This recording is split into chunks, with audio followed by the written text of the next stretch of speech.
Cuando hablamos en este caso de circuitos de polarización por medio de un divisor de voltaje, en este caso estudiaremos un método para polarizar un transistor para una operación lineal utilizado pues con un voltaje resistivo de una fuente única.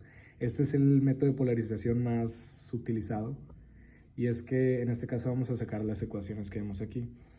Para este punto se utilizó una fuente de corriente directa aparte, o sea, ya no tenemos una fuente que alimente solamente la corriente en la base, sino que dividimos el voltaje. Para este método es más práctico utilizar pues una fuente única, y es que simplificar el esquema, el símbolo de la batería se omite y pues no solamente dejamos de que aquí el VCC.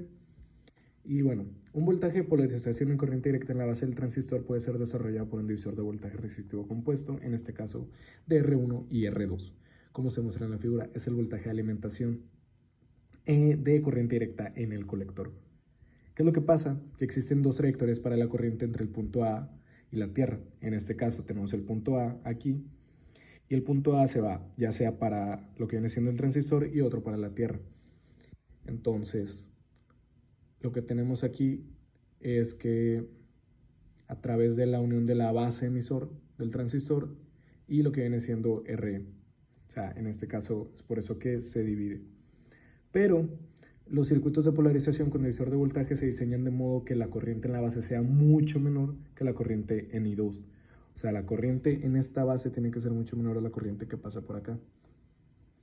En este caso es fácil analizar el circuito porque el efecto de carga de la corriente en la base puede ser ignorado. Se dice que un divisor de voltaje en el que la corriente en la base es pequeña comparada con la corriente en R2 es un divisor de voltaje rígido, porque el voltaje en la base es relativamente independiente de los diferentes transistores y efectos de la temperatura. Para analizar el circuito de voltaje en el cual la corriente en la base es pequeña comparada con la corriente, o sea, la corriente en la base es pequeña comparada con I2, en este caso se calcula el voltaje por medio de una regla de divisor de voltaje, como podemos ver aquí.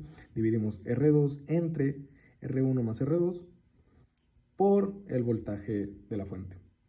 Y ya de aquí podemos despejar o podemos obtener que el voltaje en el emisor es el voltaje en la base menos el voltaje base emisor.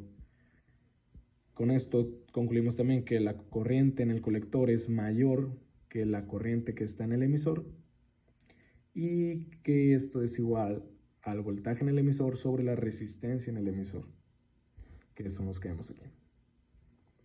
Entonces, el voltaje en el colector va a ser igual al voltaje de la fuente menos la corriente en el colector por la resistencia en el colector también.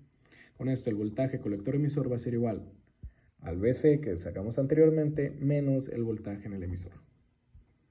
Con esto podríamos pasarnos después al próximo video que van a ser un ejemplo.